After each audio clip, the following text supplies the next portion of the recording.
Olá, meu nome é Henrique Luiz Moreira Monteiro, sou professor da Universidade Federal de Lavras, UFLA, e vou apresentar o trabalho intitulado Estimação de harmônicas e interharmônicas, utilizando um processo de reamostragem e interpolação. Aqui o sumário deste trabalho, onde será apresentado uma breve introdução, conceitos básicos, metodologia, resultados e conclusões. Bom, a estimação de interharmônicas e interharmônicas é uma prática muito importante, principalmente para análise de qualidade da energia elétrica, e uma das ferramentas mais utilizadas é a transformada de Fourier. Porém, em algumas situações e alguns cenários, a utilização da transformada de Fourier pode acarretar em uma estimação com baixa acurácia. E dentre estes cenários, nós podemos citar dois, que é o desvio de frequência e a presença de componentes interharmônicas. As componentes interharmônicas são componentes que não são múltiplas inteiras da fundamental. Então, para melhoria da acurácia da estimação, considerando os cenários com desvio da frequência e presença de interharmônicas no sinal, este trabalho propõe a utilização da reamostragem para uma melhor acurácia em cenários com desvios de frequência e propõe também a interpolação na frequência para uma melhor acurácia na estimação das componentes interharmônicas. Aqui nós temos uma representação do espectro de frequência quando a frequência do sinal ela é igual à frequência do sistema, e aqui a gente tem um cenário com desvio de frequência. Nós podemos perceber que a estimação das componentes, elas ficam com uma baixa acurácia devido ao que é denominado de espalhamento espectral. Então, aparecem determinadas componentes de frequência que, na realidade, não existem. Aqui é um exemplo do espalhamento provocado pela baixa resolução do sinal no espectro de frequência. Na verdade, seria uma resolução que não contempla as frequências das interharmônicas. Então, neste caso aqui, a gente tem uma interharmônica nessa região e a gente não tem uma resolução que corresponde ao número de ciclos de uma determinada janela para que nós possamos estimar a interharmônica da melhor forma possível. Então, com isso, a gente também tem um espalhamento espectral na região da interharmônica, e o objetivo desse trabalho é fazer uma interpolação, sabendo os valores das frequências próximas aqui do interharmônico, a gente estimar realmente qual é o valor da componente interharmônica.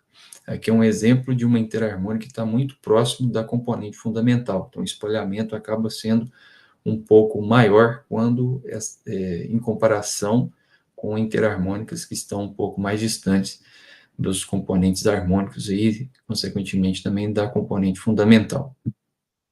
Bom, aqui é a metodologia que nós vamos utilizar. Inicialmente, nós temos a etapa de estimação de frequência. Logo em seguida, nós temos a reamostragem, que nós vamos utilizar algoritmos de Lagrange e a função BESP-Line também, para reamostrar o sinal e evitar o espalhamento provocado pelo desvio de frequência. Logo após, nós aplicamos uma janela de Henning e aplicamos a transformada de Fourier de tempo discreto, a DFT, transformada de Fourier discreta, e logo após nós realizamos a estimação das harmônicas e das interharmônicas, utilizando a interpolação no domínio da frequência. Os resultados, nós consideramos um sistema com 60 Hz, as harmônicas presentes no sinal é a primeira harmônica fundamental, terceira, sétima, 11ª, 13ª, 15ª, 19ª, 21ª, 27ª, 31ª, 37ª, 45ª e 49ª componente. A amplitude de cada componente é definida por 1/H, onde H é a ordem da harmônica, e o sinal é submetido a um ruído de 45 dB. Aqui nós temos os primeiros resultados, considerando então um sinal com interharmônicas, neste caso sem desvio de frequência, nós temos aqui os erros para cada componente, considerando a reamostragem com B-spline, utilizando duas funções, uma aproximação por mínimos quadrados e outra por função inversa, e nós utilizamos também o algoritmo de Lagrange. Nós podemos perceber que aqui o erro máximo fica em torno de 1% aqui para B-spline, utilizando a aproximação por mínimos quadrados, e 0,8 e próximo aqui abaixo um pouco de 0,7, 0,6 para B-spline com função inversa e Lagrange, respectivamente. Aqui nós temos as amplitudes, então a amplitude real é 0,1, frequência 82,5%, e uma outra interharmônica com amplitude de 0,1, ou seja, 10% da fundamental e frequência de 145. Utilizando a Lagrange, a gente teve um pequeno erro aqui para B-spline função inversa também, e para B-spline do mínimo quadrático também um pequeno erro, mas todas obtiveram valores muito próximos do valor real. Aqui, em comparação com o erro, nós podemos perceber que os valores estão muito próximos, onde a função B-spline com a função inversa teve um valor médio menor quando comparado com os dois outros métodos de reamostragem. Bom, no segundo ponto aqui, nós temos o sinal com interharmônicos e desvio de frequência, desvio de 0,1 Hz, então a frequência do sinal passa a ter 60,1 Hz, e também nós temos aqui os resultados obtidos pela estimação dos interharmônicos, nós podemos perceber que todas foram muito próximos dos valores, aqui em comparação com os resultados sem desvio de frequência, a gente percebe que esses resultados na frequência a gente teve um erro um pouco maior, né? Comparando o erro médio, nós podemos perceber que a função B-spline com função inversa obteve os menores erros médios em comparação com os outros métodos de reamostragem. Bom, baseado nos resultados que nós obtivemos, como conclusões, nós podemos dizer que o trabalho propôs uma metodologia para melhorar a acurácia da estimação de harmônicas e interharmônicas.